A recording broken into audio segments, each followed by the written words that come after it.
We're dealing with the biggest story of the millennium, visits to planet Earth by alien spacecraft, successful cover-up of the best data, bodies and wreckage, for 58 years. The bottom line is I don't believe the claim of the Air Force that all sightings can be explained.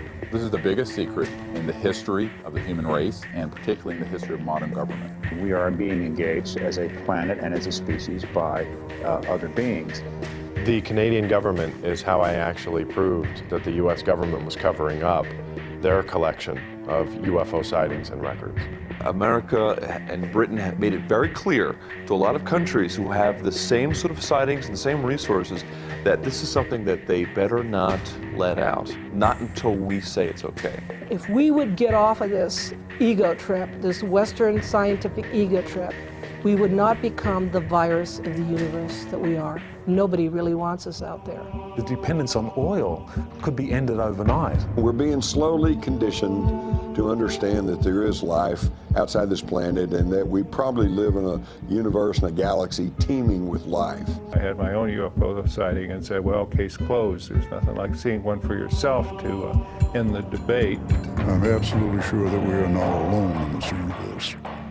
We invite you now to come with us upon a great and wondrous journey, an adventure perhaps into your very own past, present and future.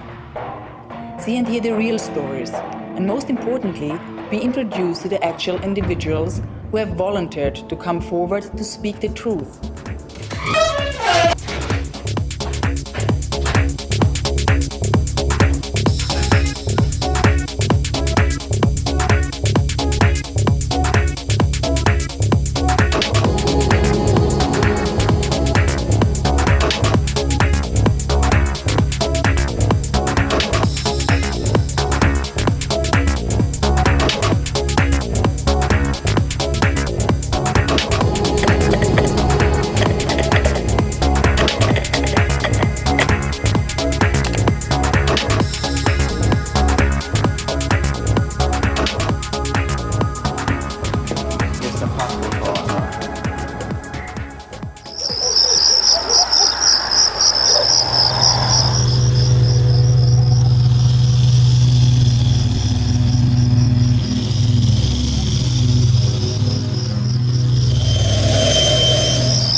Do flying saucers exist?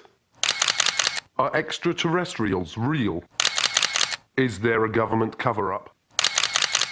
For nearly 60 years, denial has been the only official position of the governments of the world relative to UFOs, alien abductions, and extraterrestrial contactee reports.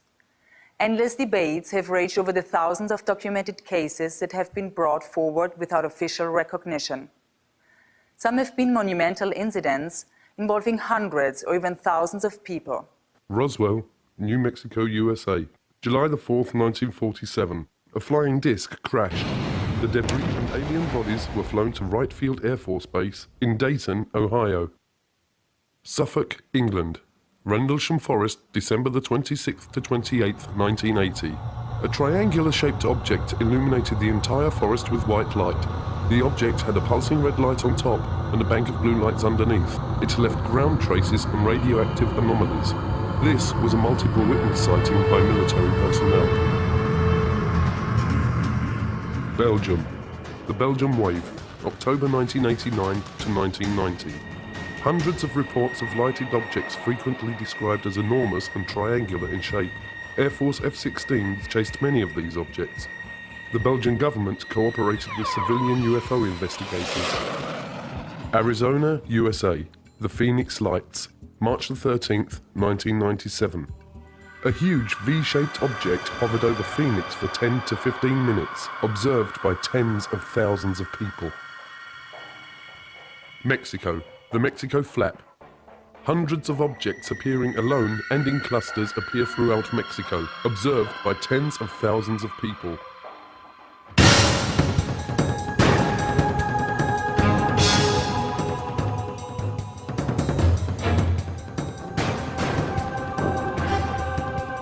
Flying saucers are real.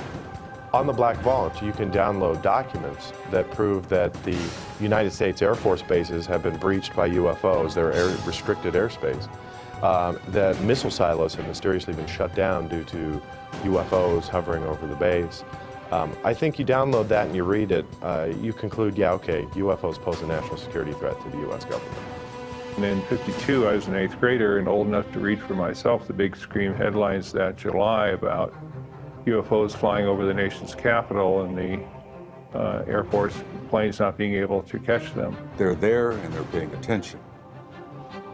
Incidents happened in the Soviet Union before it collapsed. Incidents happened all over the northern U.S. You got ICBM bases where they came down, hovered over the silos, played hell with the electronics.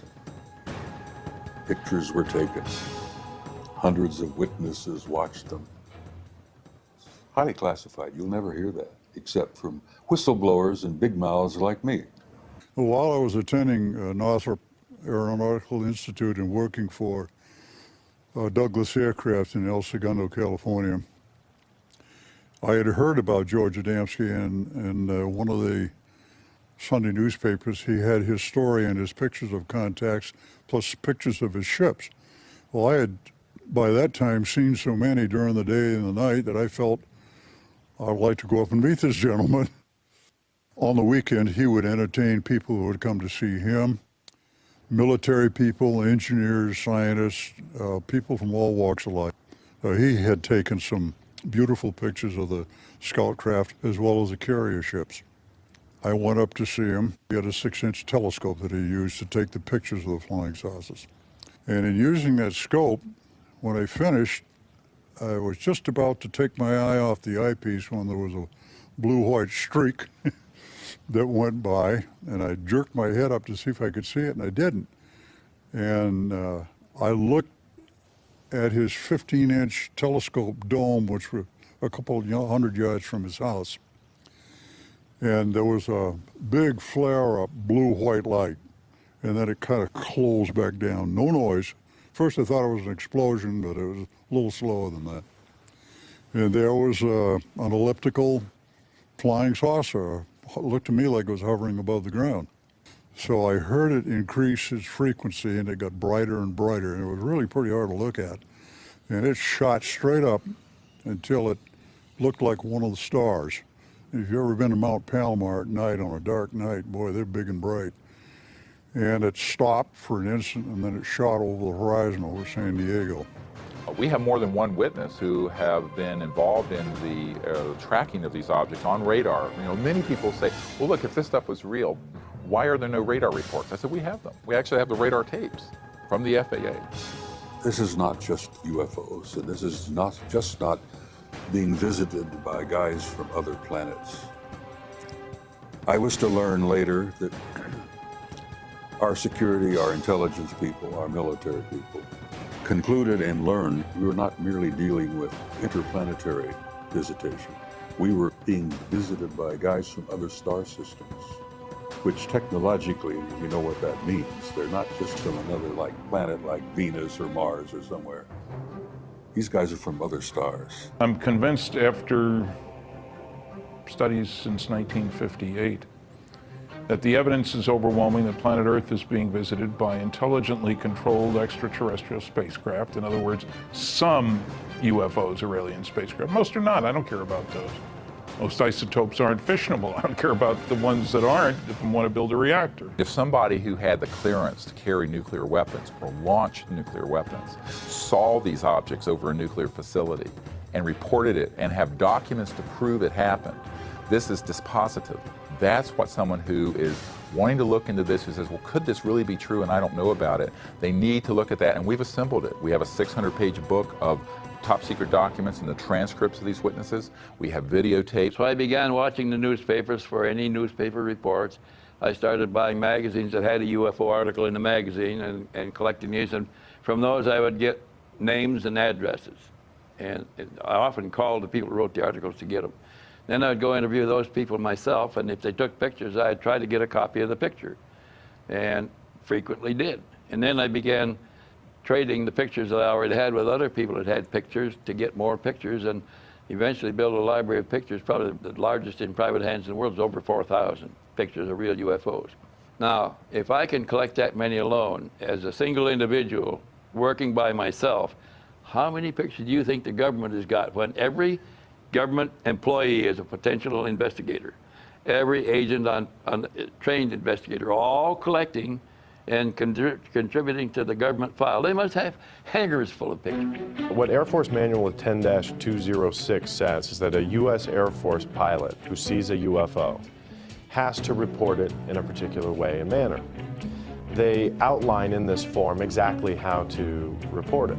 They say list the size, the shape, direction of travel, how big the object was, what were the wind conditions like. And you go through this big form and say, you know, your UFO sighting. The manual then goes on to state that you have to forward this to the NORAD installation. This is that one Air Force base that claims, oh no, we haven't collected these things since 1969. The problem is this form was last updated in October of 2004. In 1977, I proposed and became director of a proposed extraterrestrial communications study done in conjunction with the Jimmy Carter White House. Jimmy Carter, of course, had a close encounter with a UFO in the company of 10 members of the Leary, Georgia Lions Club in 1969 while he was running for governor of Georgia. While he was governor of Georgia in 1973, he had filed an official UFO report. It's now on the internet so everybody can see it. The 1976 US presidential campaign was extraordinary because it was waged between Jimmy Carter, on the one hand, he's had a close encounter, and the first campaign waged on a platform which included a disclosure plank of sorts. Jimmy Carter was asked on various occasions, and this is documented, once elected, would he open up the extraterrestrial UFO files, and he said yes, he would. We have over 450 military and intelligence witnesses. They range from generals and brigadier generals to air traffic controllers and strategic air command personnel in the Air Force to civilian people in the FAA, the Federal Aviation Administration, to astronauts and cosmonauts. And it's an enormous database of people who have up close and personally seen UFOs or worked in those projects in their capacity as a government or military person. Even with the massive amount of pressure governments can exert to maintain the ongoing cover-up, people continue to come forward and tell what they have personally experienced. Like that, 15 miles in a fraction of a second. I disengaged the autopilot to push the nose over because we were at a collision course, and when I did, I just saw it head on. It's 300 feet in diameter. We knew that. We had a knowing, like somebody was telling us, 300 feet in diameter.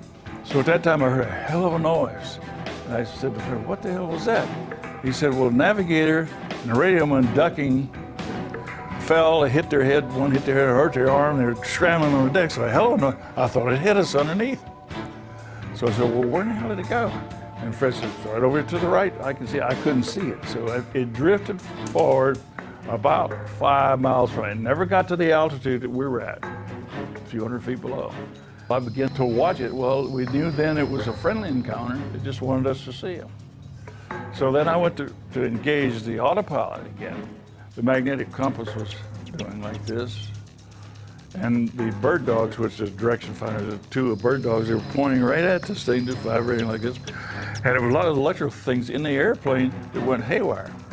So I told Fred, did you see that? He says, anyway, it was close, it was doing this. And so I went back to the vacuum operated. That's the old airplane, the vacuum operated, hydraulic operated control, so I go back to that. So then we sat there and watched it for a while, because it just paced us, stayed with us.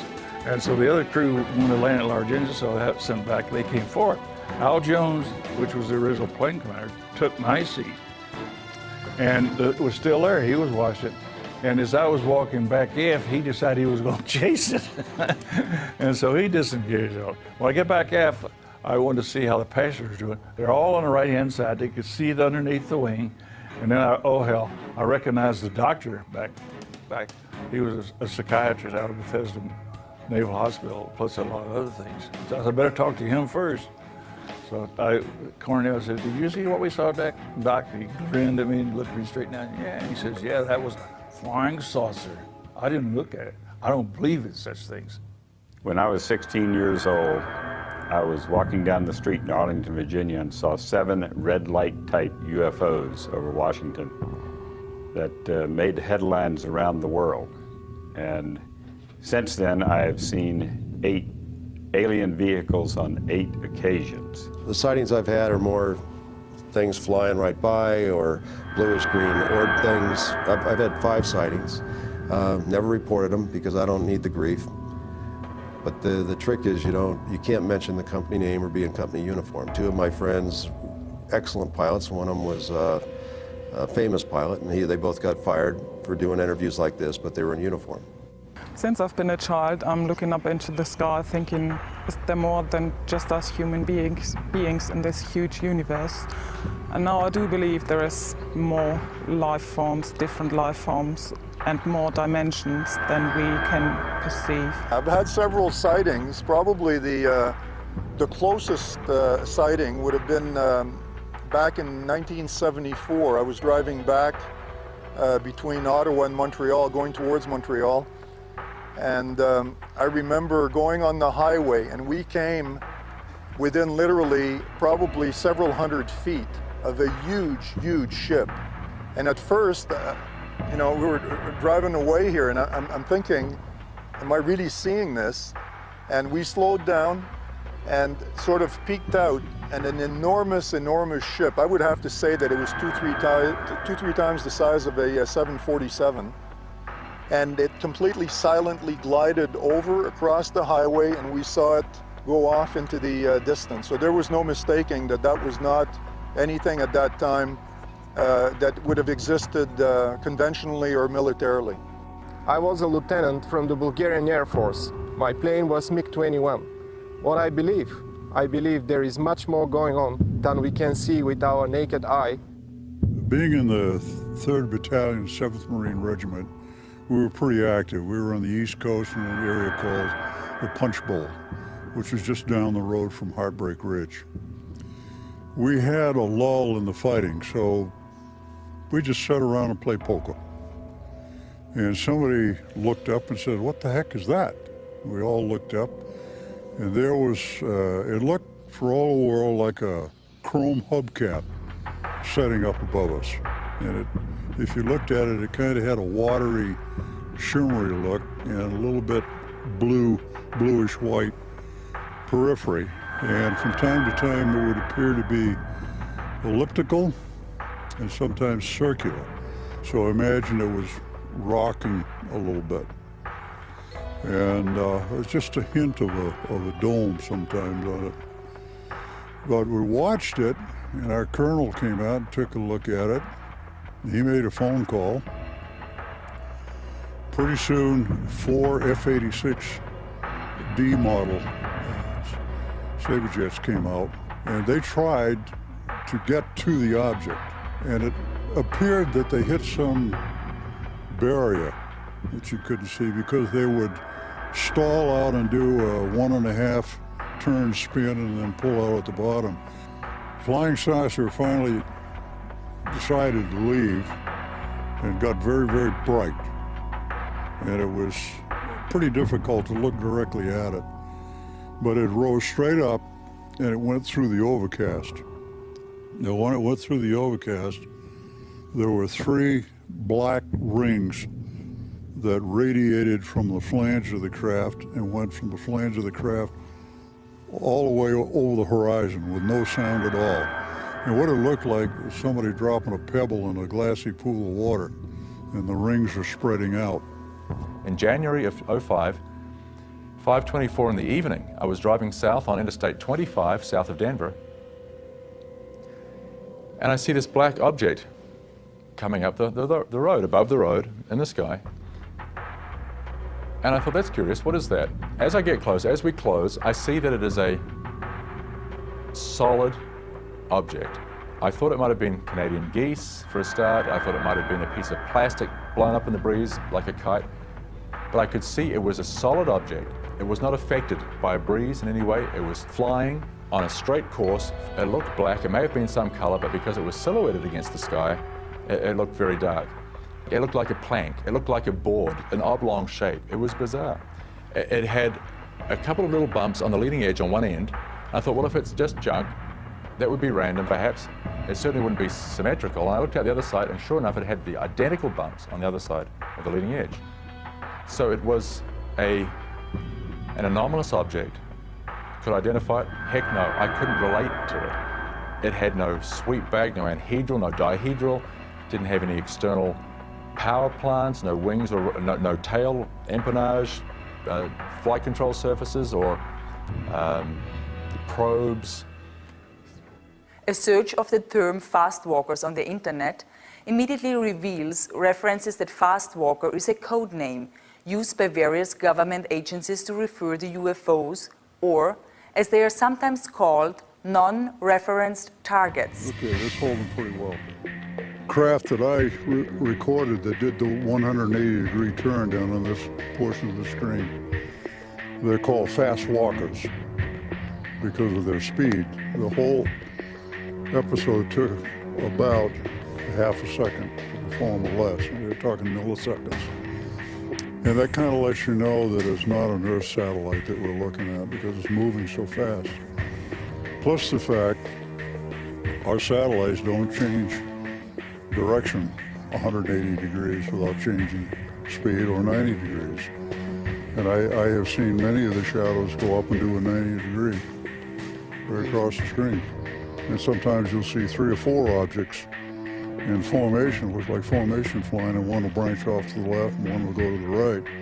Somebody coined the phrase fast walker, and it's appropriate. The fast walkers are these very rapid moving electrogravitic and anti-gravity disks and craft of various shapes. The National Security Agency actually for a long time had called these ETVs, extraterrestrial vehicles, and from the military who have tracked these objects. And they've been called fast walkers because, as opposed to slow walkers, which are satellites, because they move at enormous speeds. For example, they've been tracked at going tens of thousands of miles per hour in the atmosphere and make a right-hand turn without decelerating. Well, you can't do that with a conventional system. You have to correct for gravity and mass inertia. That's what these things are doing. So these have been tracked on dedicated and classified radar systems. Occasionally, people who are on an ordinary system will pick them up. Today, the internet is literally alive with websites that are filled with detailed reports, many of which include convincing videos and pictures of unknown crafts and alien-like creatures. I live in Phoenix, Arizona. I am a sky watcher, UFO hunter. I have a website called seeingufos.com. I had an interest in UFOs my whole life, but officially got started on April 15th of 2004 when I walked my dog in the middle of the night, looked up in the sky and saw some strange lights. I've got over 200 UFO video clips on my website. I'm more interested in the day footage. Now, the day footage is completely different because that's harder to dismiss, you know, so I would have to say every other month it seems like I'm catching something. And I go out every day, pretty much 6 days a week, a couple hours a day. You know, you add all those hours up and that's a lot of time just to catch one thing for 20 seconds. But that's more than most people see in a lifetime, so I think that's better than nothing. Well, I'm involved in the political resolution of the what we now call, I prefer to call the truth embargo that the government imposed on the facts regarding an extraterrestrial presence. That presence has been established, I think, many times over by the citizen science research that's been going on since the 40s. The government did studies, but they were primarily for show. And the issue from a government standpoint has been managed very intensely since 47 at minimum. Managed in the sense that the government was going to deal with it, but deal with it within the national security structure and never acknowledge that there's anything to this. But in fact there is. I mean, we are being engaged as a planet and as a species by other beings, possibly multiple species. This has just been proven beyond any doubt at all. Anyone who reads the research who isn't compromised by being either an idiot or in the employ of the government management of the issue can only arrive at one conclusion. The evidence is overwhelming. Videotape, daylight discs, nighttime discs, photographs, direct pilot sightings by the thousands, millions of sightings around the world, direct testimony from direct government involvement. And of course, you've got an entire contactee body of evidence that's now in the tens of thousands of reports. Now, like never before, astounding events are transcending national and geographical boundaries, currently happening in Brazil and Mexico. Unprecedented UFO sightings are sweeping the entire area of South and Central America. Does the key to understanding UFOs and aliens and their relationship with each of us lay in being able to simply perceive what is in a higher spectrum, like seeing the infrared range or other dimensional frequencies? Images gathered from infrared cameras in Mexico and the special cameras used in Brazil seem to indicate that the aliens and their crafts may in fact be all around us. Jaime Maussan is one of Mexico's foremost journalists. Internationally known and respected for more than 3 decades of journalistic work, his investigations and reporting in the UFO field have made him an icon to UFO researchers worldwide. Jaime's weekly network television show, 60 Minutes, in Mexico reaches millions of people each week and regularly carries segments on the subject of UFOs. This flap has been recorded in video. It means that we have evidence to prove that something is really happening in the Mexican Republic. The video camera had become the most important instrument to really capture this new reality. Even the Mexican Army, the Air Force in Mexico, recorded UFOs.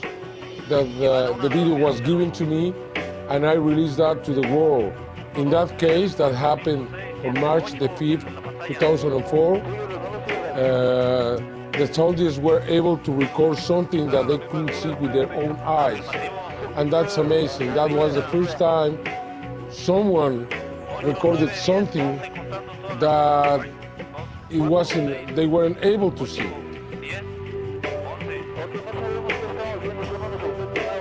With Jaime Maussan aboard a plane coming from San Antonio to Mexico City, flying over a place called San Luis Potosí to film a UFO, following the plane. It was detected by the radars, and I have everything on film. So for us it's normal. Maybe because we're searching for it. Maybe because we are trying to look for this reality. Maybe they are following us. I don't know, but it happened to me that at least 50 times, maybe more. There are objects that we cannot see with our own eyes, but they are there, they are watching us. In the last months in Mexico, after thousands of videos, we have been registering some of the most spectacular videos. You can see hundreds and hundreds of objects making formations and flying together, exactly the same thing that you can see in the military video. These formations moving at the same speed, in the same direction, at the same altitude.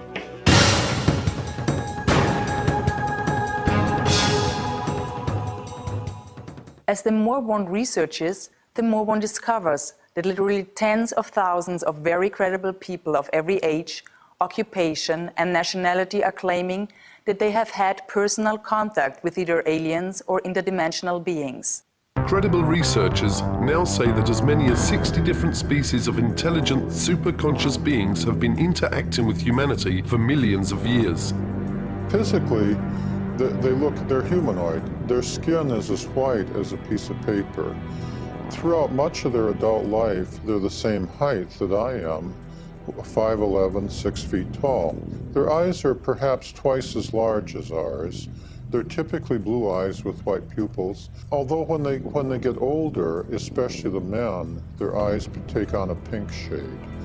Their eyes stretch further around the sides of their head than human eyes do, and their ears and their nose are only about half the size of human ears and noses, and their ears lay back along the side of their head more than a human does. Their lips are not as prominent as humans, and they don't have teeth, they just have ridges, because they're plant eaters, they don't eat meat. How can we know for sure exactly how many extraterrestrial races are visiting us or interacting with humanity?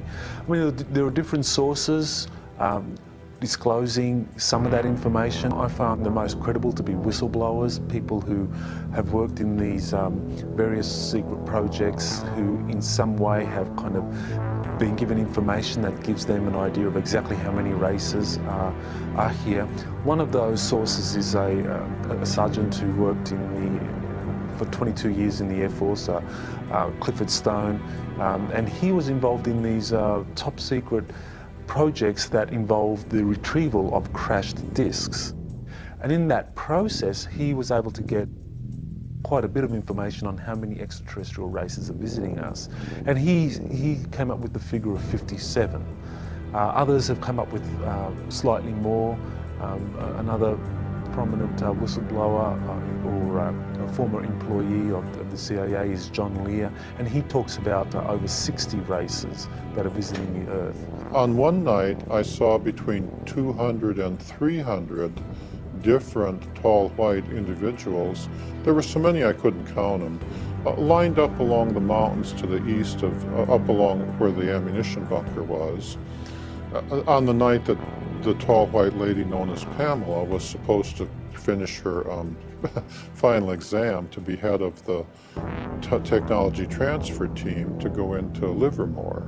In amongst those 200 or 300 tall whites, and that's just an estimate because I couldn't, it was a crowd of people and I couldn't count them all. There were also American Air Force personnel, nobody below the rank of colonel. There was like a 4-star general, a 3-star general. There were several of them. There were also several American government people in civilian clothing over there. Could it be possible that our universe is not only immense, but that it is full of life, and that there is a great diversity of this life spread throughout our own local galaxy and even our solar system? Equally outstanding is the recent revelation by the government of Brazil of their intent to turn over the official UFO files dating back to as early as 1954 to the people of Brazil. Well, the Virginia case is probably the best well-documented case that we have in Brazil and probably in the world. Yeah, you know that over 80 witnesses came forward, first-hand witnesses came forward during the first weeks, and they are still coming after it happened. During all these years, we still keep getting witnesses that come forward and tell us pieces of the big story that we know that comprises the capture of at least 2 alien creatures in the city of Virginia. We know for a fact, because we have it all documented, plus the witnesses have confirmed and cross-confirmed that one alien was captured in the morning of that day, which was a Saturday, about 10:30, by a fire department and some personnel from the Army. Another creature was seen at the same day by middle afternoon by 3 girls. It was them who called the attention of all the city to the fact that strange creatures have been seen, because when the first one was seen and captured in the morning, it didn't draw too much attention. But at the afternoon, when the girls saw another creature and then spread the word to everybody, we saw the devil, that's what they thought they saw. That night of the Saturday, January 20, 1996, that second creature, probably the same one saw by the girls, was also captured by a police troop, a police car, actually a military police car with 2 policemen inside. The one who was sitting in a passenger seat was Marco Elisceresi. And he was lucky enough to be the one who spotted the creature and grabbed it with his own bare arms, bare hands, got back to the car, put the creature in his lap, and took it to the hospital. 25 days after that, he died on February 15 of some bacteria attacks, proving that his immune deficiency system was absolutely destroyed. And army personnel and authorities kept it all secret for lots of time until the UFO researchers started protesting along with the press, and we did so much pressure that eventually information was released about it. The exobiological aspect of the probability of life out there has actually increased over what it was in 1950. And the indication that there may be ways of traveling faster than the speed of light so that, hey, they can get here from there. Doesn't mean that they're coming in 5 minutes or they're coming every hour or every day, but you know, they might be able to traverse huge distances in a period of weeks or months or something instead of spending hundreds or thousands of years. Well, look at the UFO sightings. Maybe they provide the answer that they are here. There was talk in the war room about a study that was underway. And this study became initiated in 1961 as a result of an event that occurred early February in 1961, where a flight of unidentified objects were flying from the Soviet sector to the east over the Warsaw Pact, toward the west over the NATO lines. These objects were very high, they were very fast, they were in formation, they appeared to be circular in shape, and they were obviously under intelligent control. They came in a formation of what appeared to be almost 100 of them. And they flew in formation at a high rate of speed from the east over NATO, over the Channel, southern coast of England, where they turned, flew north and disappeared from NATO radar over the Norwegian Sea. We found out that the Soviets had gone on alert, the Warsaw Pact had gone on alert because they picked them up. All of our Air Force and radar sensory devices picked them up.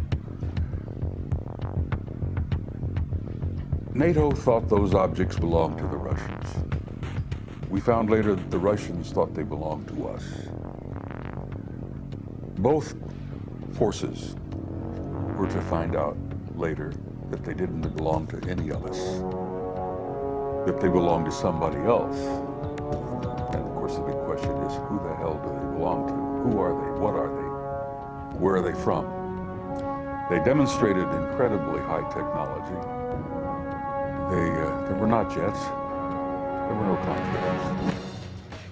They were circular, they were metallic, they were in formation. They moved, obviously, under intelligent control. NATO shaped Supreme Headquarters Allied Powers initiated a study in 1961, which was underway when I arrived in '63, to determine what the hell these things were. Some experts now claim that societies exist in our universe at every conceivable level of social and spiritual development. Societies and civilizations that express themselves in countless manners of physical forms and spiritual ways. Have great wars and conflicts occurred within our own solar system? Does our true planetary past include rebellions and disputes that have raged throughout our heavens? In our distant past, have massive spacecrafts rained destruction down from the heavens, ravishing continents and destroying advanced civilizations? Genesis 6:1. When men began to increase in number on the earth, and daughters were born to them, the sons of God saw that the daughters of men were beautiful, and they married any of them they chose. The historical record is plain. This has been a phenomenon that's been around since our recorded history. The Vedas, the Hindu Vedas, which are among the oldest writings in the world, talk about the flying Brahmas and how that they were used to launch weapons and blow up cities and all this stuff. You know, again, we've got Ezekiel, and it just goes all the way back. So they've been here all along. If their game plan was like an Independence Day type invasion where they're going to blow up everything and eat everybody or whatever, it would have happened long before now. My main question was, is God out there too? If God's on this planet, is he out there too? And those questions were answered by reading the Bible. And that really set me on this journey to understanding the abduction phenomenon. What is the reasoning for this? Who's doing this? And all of those questions that we all ask. We think of aliens and we think of angels as, you know, divine beings that we have no idea of and we don't see, we don't communicate with on a daily basis. But it is not only the Bible and other holy works that are filled with references to UFOs and extraterrestrials. Drawings, paintings, stone carvings, and even coins reflect strange humanoid-like creatures and their flying crafts. Serious researchers now say that the real question is not whether there are abductions occurring, but are there abductions to help or to harm us? And the Greys were authorized to, sort of like a Noah's Ark, to develop a full genetic and DNA bank of all flora and fauna on this planet so as to replant it centuries down the road after the catastrophe. Can you imagine any president, whether it be Bush or Clinton or whatever, standing before the public and saying, yes, I am aware that we have this joint program with some aliens to upgrade our biological computers, to build better bodies to house our souls in future incarnations. You can't talk about things like that. He wouldn't be able to do the job we hired him to do. What we know of the reptilians by a number of abductees, contactees, and also whistleblowers is that there seems to be a lot of evidence supporting the existence of this race of beings on the planet for thousands of years. In other words, that we might consider them to be an indigenous Earth species, an advanced non-human species that has lived on the Earth for thousands of years and actually may have played quite an important role in the genetic manipulation or engineering which supposedly has happened when it comes to humanity. There are various groups and individuals, species, who from time to time come and visit this planet, zoop around, and I think that to try to ascribe any one particular motive to them is tantamount to us looking up at the air at a Boeing 767 aircraft and saying, are those people good or bad? You know, you just can't ask that. It's a group of people, a group of intelligent beings. Some of them are good, some of them are not so good. But I will say this, I don't think there's any reason for great fear and anxiety. Most recently, 2 new terms have emerged that also describe human-alien interaction. The most widely used is the word experiencer for those who have had some sort of experience, good or bad, and participator, which has been coined to explain the cases where the individual may have been an abductee originally, but has transcended that situation by now volunteering to participate with his abductors.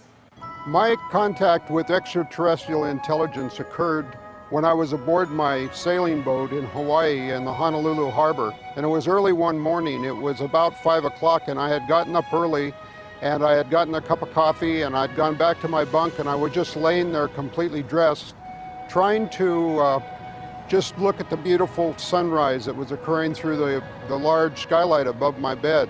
Then suddenly the most incredible energy enveloped me and the whole room began to like glow and glisten and a beautiful woman materialized right next to my bed.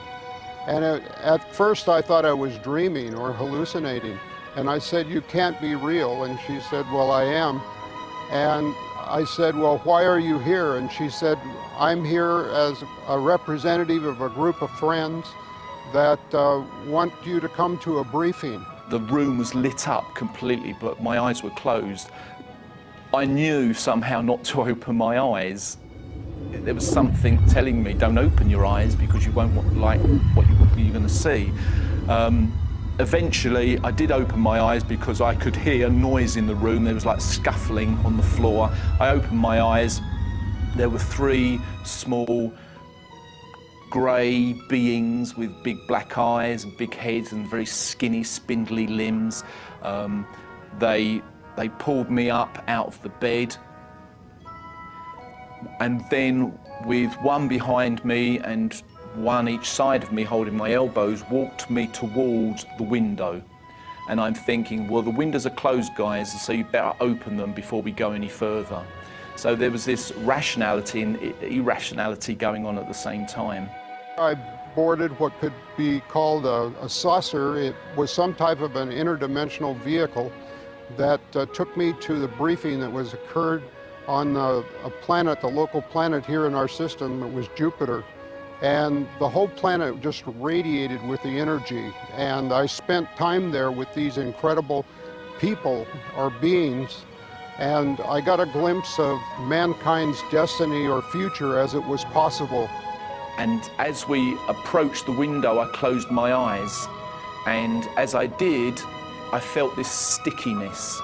It was a stickiness and a feeling of something being pulled very slowly across my face. It wasn't painful, it was just very, very weird. I opened my eyes because I felt cold, I felt wind on my face, and I was aware that I was now floating outside of the window, 3 stories up, looking down at the car park with a very bright light above my head. I couldn't really see what was above my head. I was just aware of this very bright light. One little grey on each elbow, I was aware of them, and we floated up into the craft. And people have said, well, then you were abducted. And I said, no, I went very willingly. And they've also asked, how can you tell if you were to meet an extraterrestrial? And I would have to say the energy field, because when they're in your presence, they absolutely resonate at a frequency that's so much higher. And it can only be described as, dealing with them could be described as ecstasy.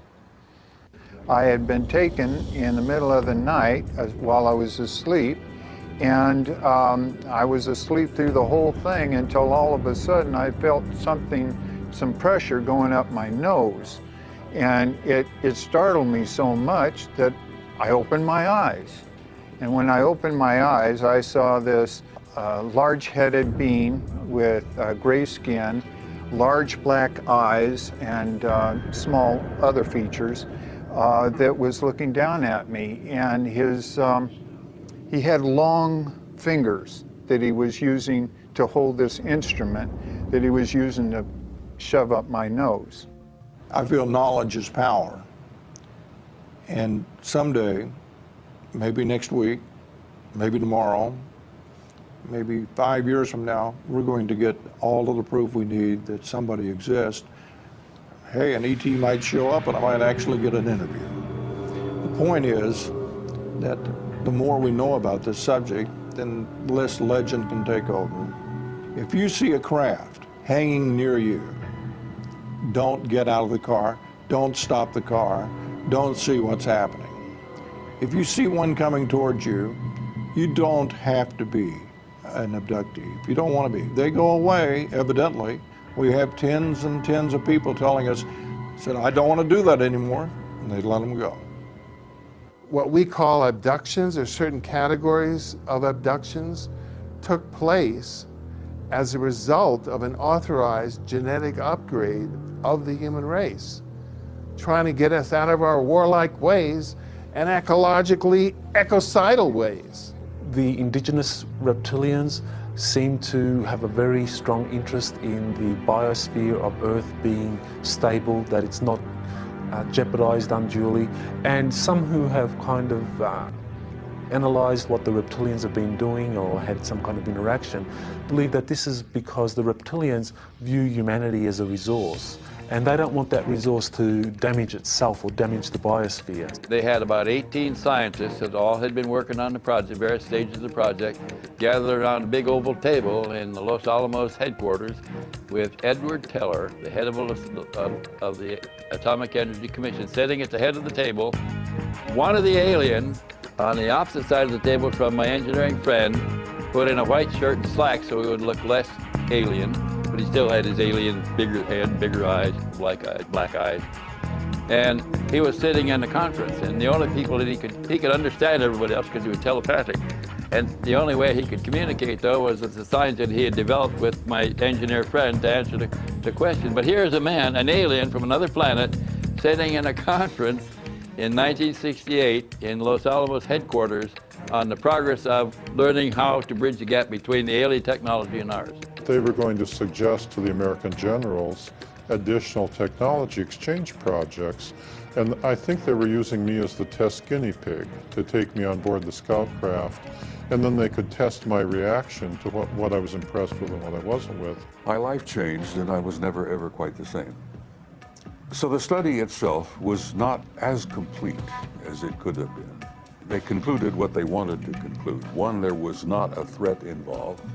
Two, they weren't the Soviets. Three, the evidence was overwhelming. They were extraterrestrial. Four, there were 4 groups involved. 4 different groups. And they were all humanoid, but they were not human. Only one of the 4 was what we considered to be human. One group out of the 4 looked so much like us. I mean, almost identical to us. They could have put on these guys could have put on a suit and tie. And for the females, because we encountered some of them as well, they could have put on a dress, suit and tie, coat, jacket, sit down with you, next to you in a restaurant, sit next to you in a theater. You'd never know. Sono persone come noi, They're che hanno un extraterrestrials corpo come noi. that have a body like ours. In questi UFO, And these extraterrestrial che io prendo poi quando parlo, vehicles, lo prendo in senso largo, cioè anche delle persone che o sono dentro he says, I'm using this in a l'apparecchio, large sense.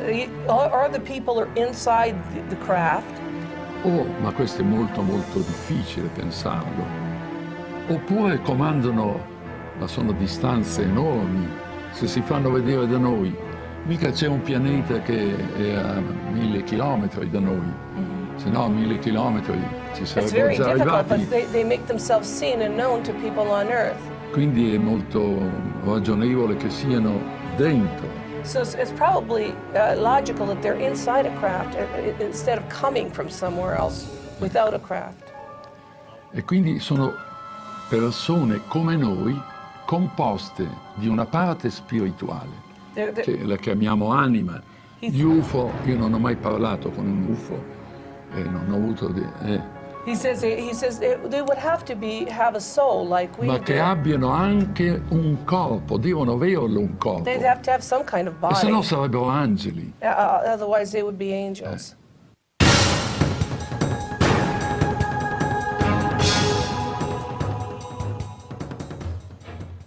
How can countries, one of which actually borders with the United States, be having UFO visitations by the hundreds when other major nations of our world insist that they are not? And even more importantly, how can these countries' governmental policies, both official and otherwise, be that they never have had UFO or alien contact? The only logical explanation is in fact that governments are willing to lie. For the past 9 years, I've been researching into the United States government files on what they have on the UFO phenomenon and all sorts of different conspiracies. And I've reached 183,000 pages of government documents on the internet. There is a political block, what I call a truth embargo, instituted by the government, that they are not ready to formally acknowledge this, quote, presence. Anything that involved absolute proof, like hardware and bodies, was siphoned off completely into another track.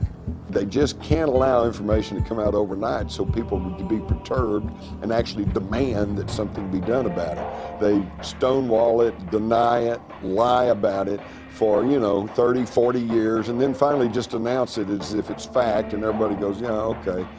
It's clear we're dealing with a cosmic Watergate, meaning some few people within major governments have known since at least July 1947, when 2 crashed flying saucers and several alien bodies were recovered in New Mexico, that indeed some UFOs are alien spacecraft. The government set up Project Blue Book, the Air Force did, in order to investigate this subject on a, you might say, a low level. Researchers, mostly regular citizens have proven without a doubt there's an extraterrestrial presence, that we're being engaged. The evidence is overwhelming. And in some cases, you can actually point to where the Air Force explanation completely contradicts what's inside the sighting report itself. The word UFO is actually a disinformation term that was invented after they knew that they weren't unidentified and they knew they didn't fly. So it's sort of a mind play. When the first evidence of ET visitation and hardware and so on came along, the U.S. government took the attitude that we couldn't release this to the general public because it had extreme implications for defense. We don't want our enemies to know that we've got one because then they might try to get one. To the extent that we might be able to back engineer the technology, we don't want to tell somebody else that we're trying to do such a thing. Gus Grissom, who was probably the person I was closest to, felt that they were spamming a can, that the astronauts were just a public relations campaign for a secret military program that was spending much more. The military space program was getting, was a gleaming jewel compared to the junk that NASA was getting at the time. You can get a certain amount of information out through the large media, but it's very superficial and very brief. That's what we found. The in-depth sort of disclosure of what's really going on, who's behind it, what the agenda is, that is almost always stopped. Or if they try to do it, it gets turned into something ridiculous. I almost hate the term UFOs because they really aren't unidentified to the people that know what's going on, or the researchers too. But it's what a lot of people that have the answers felt it was safe to come out of the water, so they're putting out their information on the internet, disguised or whatever. But so these other agents, per se, they're scanning all the time to counteract what's being said by other people from Intel that think it was safe to, okay, we can put this out, or they feel like it's the right thing to do now. Enough is enough, mankind has a right to know type thing. When I worked for Douglas, I was assigned to the Douglas Skyrocket. They wanted me to wire up a camera out on the wingtip that looked through a quartz window back at the canopy so that they could monitor the pilot to see what he was doing. While I went through the hangar, which was secured, there were two gentlemen in there. They introduced themselves. One was Naval Intelligence, the other one was CIA. And I started working, doing my job, wiring up the camera. While they sat around and talked, it became very apparent to me that they were there for that purpose, to talk. They knew about all my flying saucer experiences, all the way from Korea. They told me intelligence, CIA intelligence group, had 3 intelligence digests, flying saucer photographs, witness documentation from all over the world. And they said that I should probably try to get those 3 copies, and that's when I wrote Admiral Freeman. And wasn't able to get the documents, incidentally. But in addition to that, they told me that I should tell people what my experiences have been. And I said, tell everybody you can, because they can't. They were not allowed to talk about it. There's this curtain of ridicule that's been drawn up around the UFO phenomenon.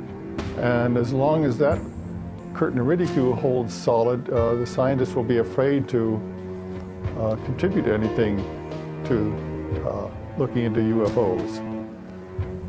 And part of that curtain of ridicule involves the fact that hardly any decent papers have gotten into the refereed scientific literature.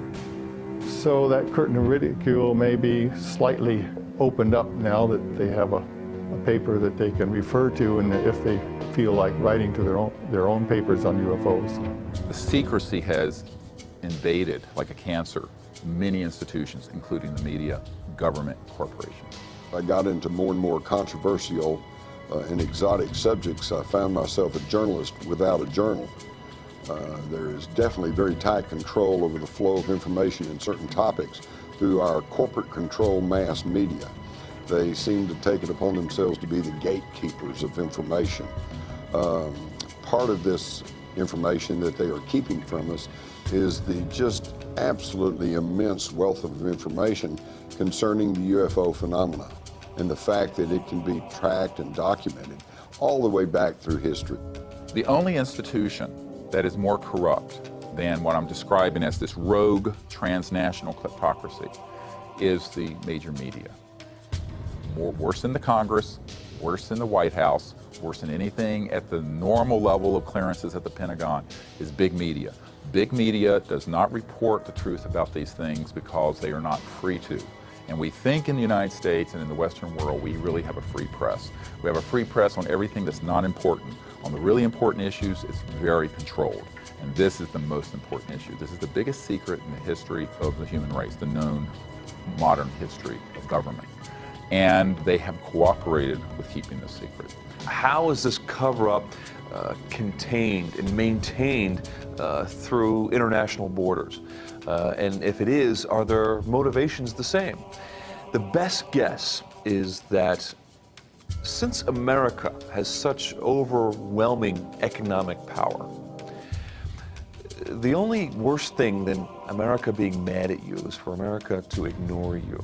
There are so many countries, economies depend on America that I think that they take their orders from America in some ways. When it comes to the cover-up, I think that's one of them. The U.S. government is not only pressuring Brazilian government, but it's making pressure over almost all countries that are somehow aligned, politically aligned to the United States. Now, all South America, except maybe for Chile and Venezuela, who has Chavez, who's a rebel, all the rest of South America, Latin America is very aligned to U.S. politics.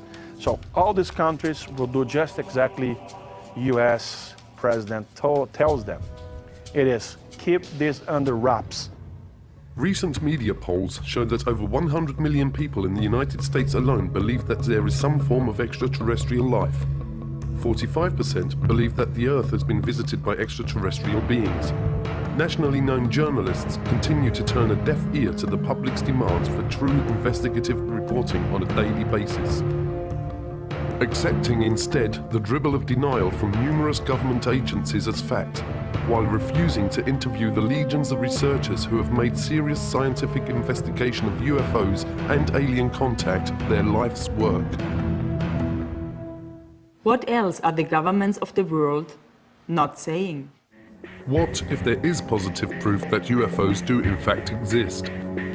What if that proof has existed for years, but has been hidden neatly within the fabric of a system of lies and grand deception?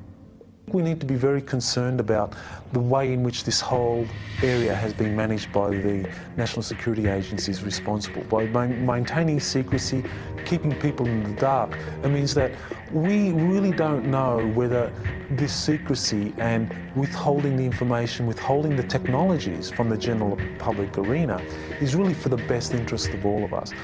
The problem has been since the early 50s, and I have the government documents. The United States government has instituted a policy of denial and control over the information. Nothing happening there, folks. Nothing happening there, folks. And if somebody persists in saying, but I saw it, then they're ridiculed. You've got a screw loose. Something's not right with them. This is absolutely just unconscionable in a country that pays lip service to freedom and individual liberty, because there have been so many people whose lives have been wrecked, whose families have been wrecked because of this policy of denial and ridicule over a phenomena that has happened worldwide for centuries. Disclosure has a very defined definition. It means the formal acknowledgement by the governments of the world of the extraterrestrial presence.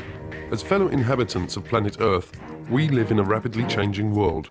The advent of modern communication networks and the internet has made maintaining the UFO cover-up a difficult and demanding undertaking. Brian Vike of HBCC UFO is the #1 UFO website to send information to. Him and Rents and UFO Casebook are the 3 places that I always send my footage to, because they will only put verified sightings on their site. They just won't put junk up there. And I know they get over 3, 4, up to 10 million hits a month. For over half a century, the United States, Great Britain, and a host of aligned countries have been able to maintain a vast web of secrecy over what is actually happening worldwide relative to aliens, or what are generally known as EBEs, extraterrestrial biological entities. But that is rapidly changing, and disclosure, the lifting of the truth embargo, is now taking place. I'll be getting over 500,000 hits this month. But the interesting thing about that is that a couple of thousand of those hits each month are from the military. As far as sharing information on the internet, that is the best way to do it, and probably the safest way, only because I know I've sent DVDs to people and they haven't received them. And I would email them and say, look, I'm going to send you a DVD. Can you analyze it for me and let me know what you think this is? And 2 weeks later, they'll email me and say, I never got it. I'm just waiting for that day when they come knocking on my door and want to talk to me about it, but until that day, I think they know who I am. I think they know we're here. I think this is the way it's going to be done from here on out, because the military definitely doesn't want to talk about it anymore. Everything at night to them is a flare or an airplane. On the contrary, we have all this evidence that shows otherwise. Like the dawning of a new day, the internet is quickly sweeping away the darkness. The truth will not be stopped.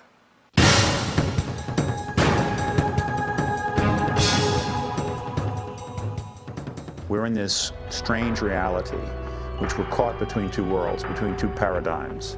And the bridge between, or the door between these two paradigms is what is now called the disclosure event.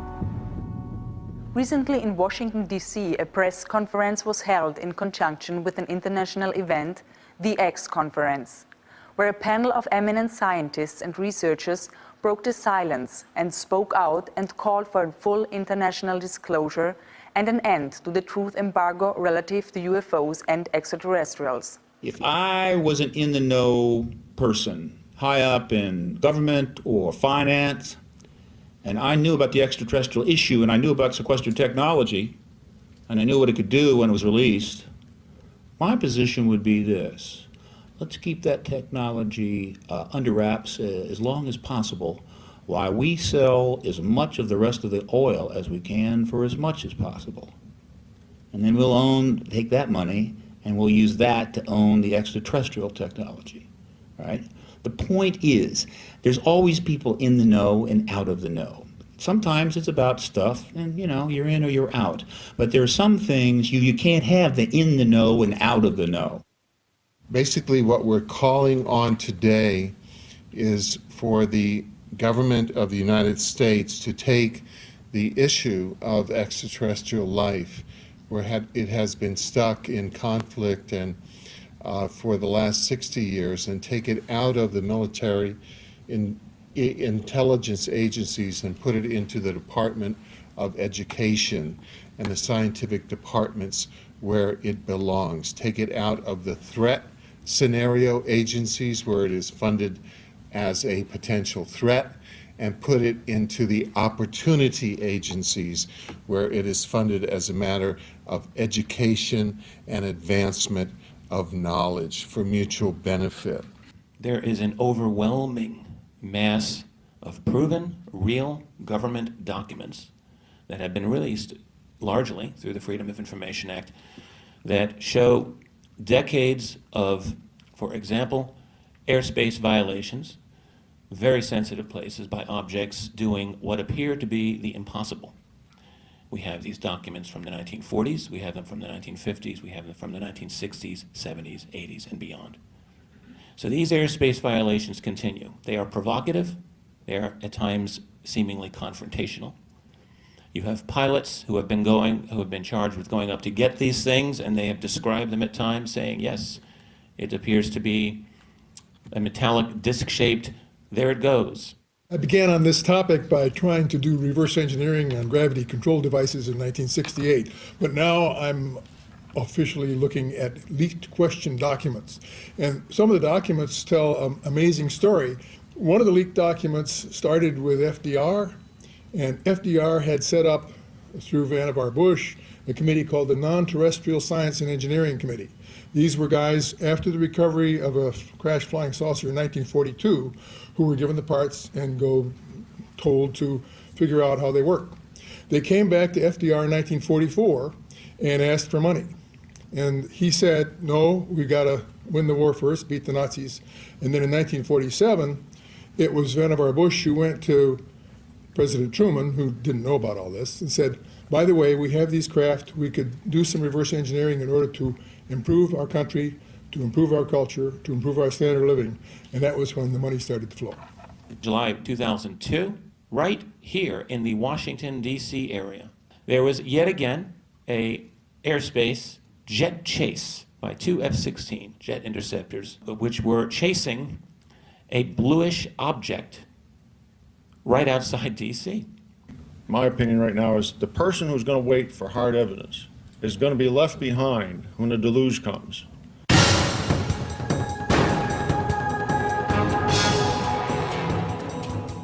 Exopolitics offers a bridge out of the permanent warfare state, the permanent warfare economy, out of the permanent warfare industry, into transforming the permanent warfare industry into a cooperative, peaceful, space-age society, integrating with universal society. So I began to look outside of the kind of conventional sphere. I began to explore theories for what it is that really is driving international politics. And so then I came up with this area of an undisclosed extraterrestrial presence that is kept from the general public. So that really did help me understand what was going on and what is driving international politics.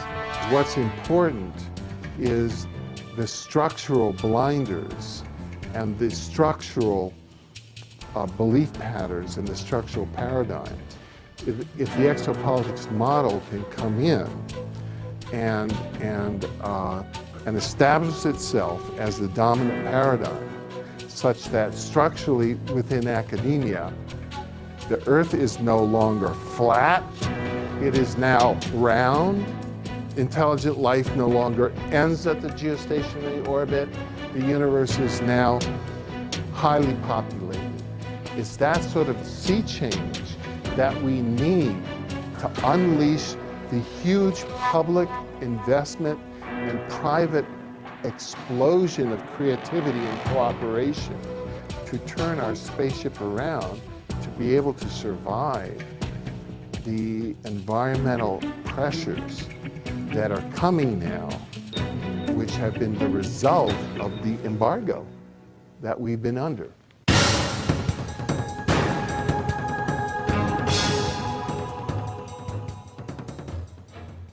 Are we, the people of Earth, on the verge of technological destruction? Has our use and testing of nuclear weapons already triggered an interdimensional countdown that is now moving us as a planet towards some kind of interstellar intervention? Even though there's clearly no evidence, I want to emphasize this, that these extraterrestrial civilizations are hostile towards us, I think they're very worried about our hostility. I always turn this on its head because most of these sort of documentaries are always like alien invasion and all this stuff. No. The issue is that, if they were hostile, we would know it by now. It's clear to me that what's going on is that they're very concerned that at the time that humanity reached the ability to go into space, early space exploration, 50s, we also had already developed weapons of mass destruction and thermonuclear and hydrogen bombs and stuff. And that the coincidence of that, the coming together of those two things, put a big red flag over Earth. And so if you look at the databases from the 50s, 60s, 70s on forward, not only in the United States, but in Great Britain, in the Soviet Union, China, that wherever we had space, aerospace, and nuclear facilities, there were a lot of these so-called UFOs being seen. These groups that are interested in us, at least seem to show some benevolence, I think would probably step in and keep us from blowing the hell out of ourselves if push come to shove. The onset of the whole UFO phenomena beginning about 1946, 47, and that I don't think it's coincidence that coincided with our development of nuclear weapons. And I think that out in the universe, they were horrified. They said, oh my God, the kids have found the matches. Well, they don't want us to destroy ourselves, and they don't want us to destroy this planet. And yet they're prohibited from directly intervening in our affairs and in our evolution. So I think that we've got crop circles and animal mutilations and abductions and sightings and increasing sightings and all like that, so that it's not directly impacting on us, and yet over this conditioning period we are coming to understand that we're not the only ones in the universe. And I think they're trying to kind of boost us up the evolutionary ladder so that we can grow to be full-class members of the intergalactic community instead of destroying ourselves through our petty bickering wars and nuclear holocaust. Like the dawning of a new day, the internet is quickly sweeping away the darkness. The truth will not be stopped.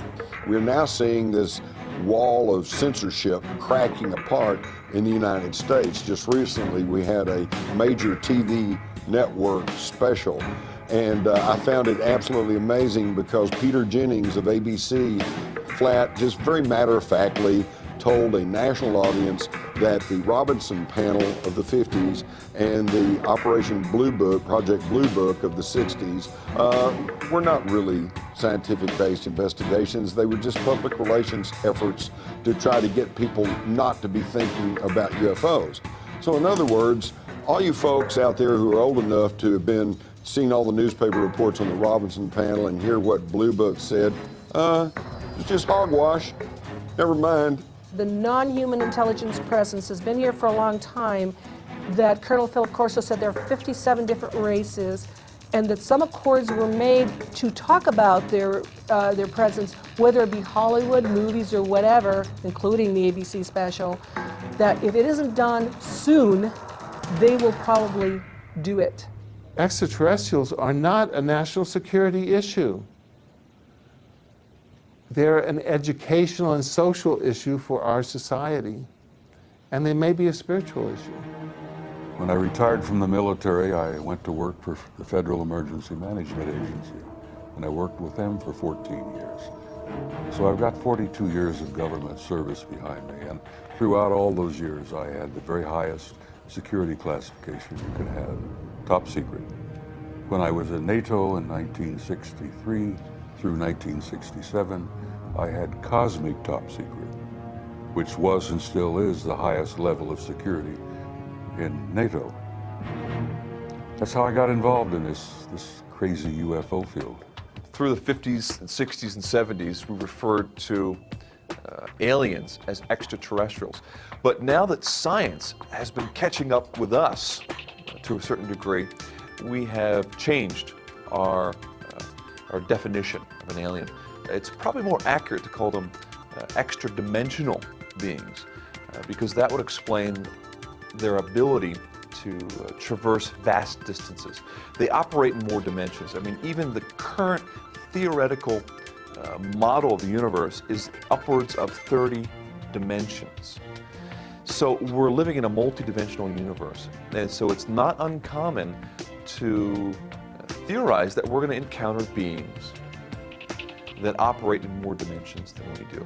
And that would explain a lot of the phenomenon related to UFOs, how they're able to appear and disappear, move very fast, do all the things that the ETs go, walk through walls, have remarkable psychic abilities and communicate telepathically.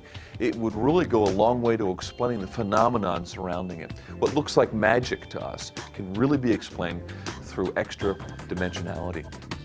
Are any of us really prepared for the kind of paradigm shift that would come with not just disclosure, but with contact and communication with intelligences from other worlds? Is it possible that as a species we have reached the point that our minds actually filter and generate acceptable constructs which all too often become our day-to-day realities? There is so little of your reality that is really based on truth that it's just stunning. Ho sentito dire che ci sono altri mondi abitati. I've heard that there are other worlds that are inhabited. E Padre Pio rispose: Padre Pio answered, e che vorresti che solo noi, in questo piccolo pianeta che è il nostro mondo, amassimo Dio, ma ci saranno tanti altri mondi nei quali ameranno il Signore. would you believe that it would just be our tiny world that would be giving glory to God, there has to be many more worlds, many more planets that exist with inhabitants that would be giving glory to God. It is not just us. If I told you that, the very nature of the moon and Mars and most of the planets in the solar system is being kept from you for specific reasons, to make you think that you're completely alone and that these planets can't be colonized. Back in the 50s, the big question was, do they come from Mars or do they come from Venus?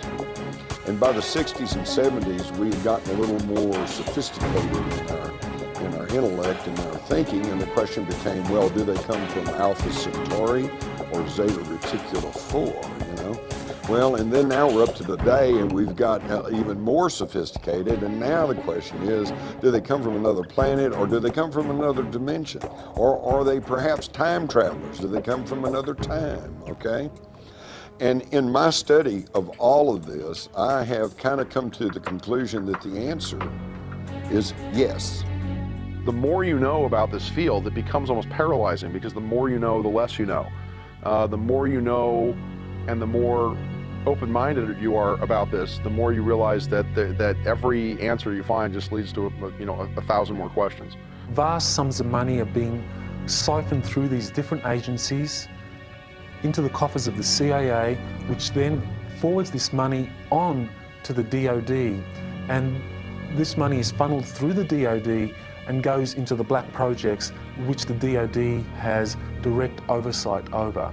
So the CIA is kind of like the bagman. It collects the money, it goes to the Department of Defense that actually administers how this money is going to be spent on different black projects. So the size, how much are we talking about? I think the best indication for just how much we're talking about here are the auditing irregularities that the Inspector General of the Department of Defense has himself identified. He identified in 3 years, it was 1998, 1999, and the year 2000. In those 3 years, we identified, on average, $1.7 trillion could not be accounted for in the Department of Defense budget. In other words, this was money that was being moved around in ways that could not be accounted for. And I think what that indicates is the true size of the black budget. We're looking at an infrastructure that is funded by as much as $1.7 trillion a year. Now, when you consider that the whole Department of Defense budget officially is just over $400 billion, we're talking about a vast infrastructure that is 4 times greater than the entire Department of Defense budget. As Jack Nicholson would say, you can't handle the truth. Is it possible that ancient and secret societies exist that have always had the real but hidden information? And have they, as a result of their ongoing familial knowledge, been manipulating and governing virtually all countries down through the centuries? Researchers point to the Illuminati and the power elite and their use of propaganda as carried by the mainstream media. Many believe that these powerful few actually control almost all information by implanting false knowledge and beliefs into our human collective reality.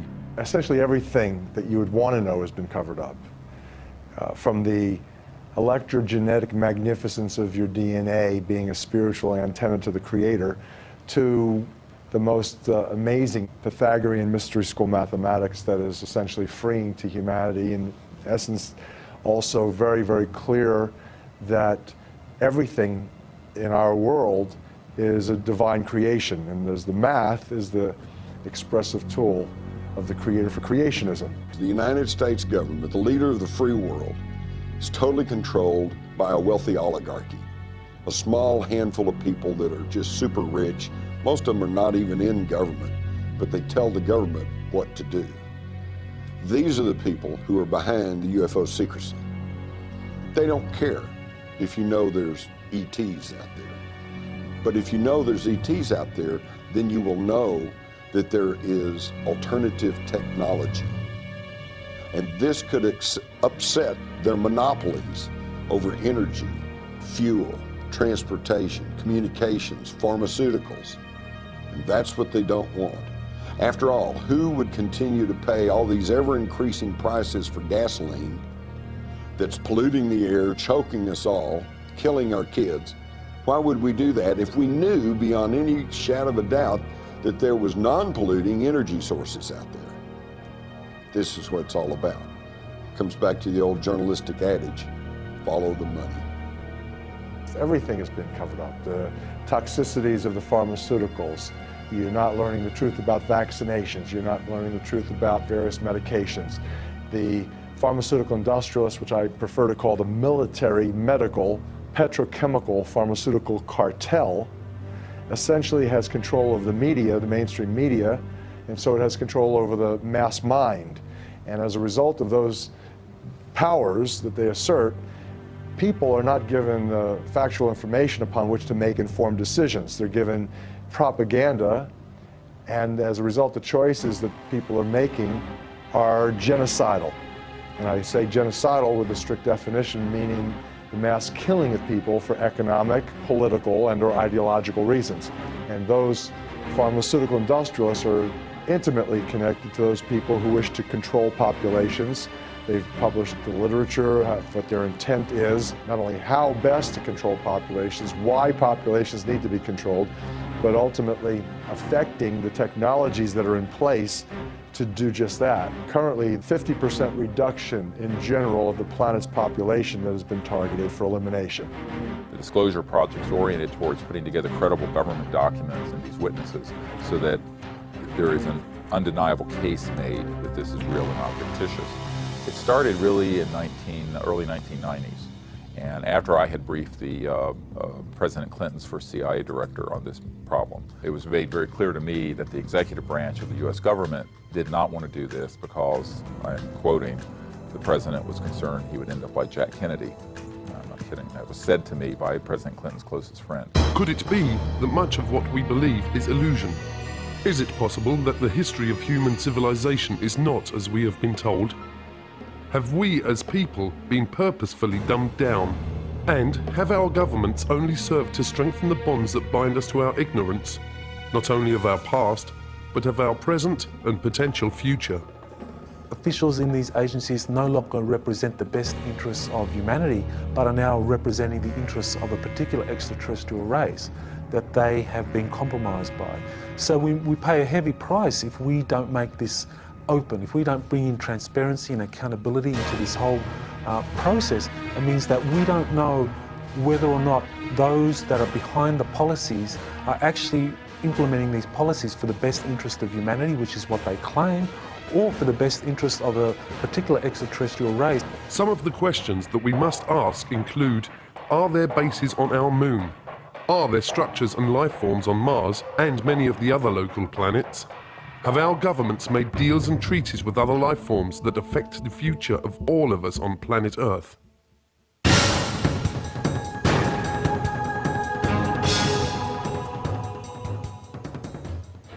These people will continue zipping through our atmosphere, checking nuclear plants and so forth and so on.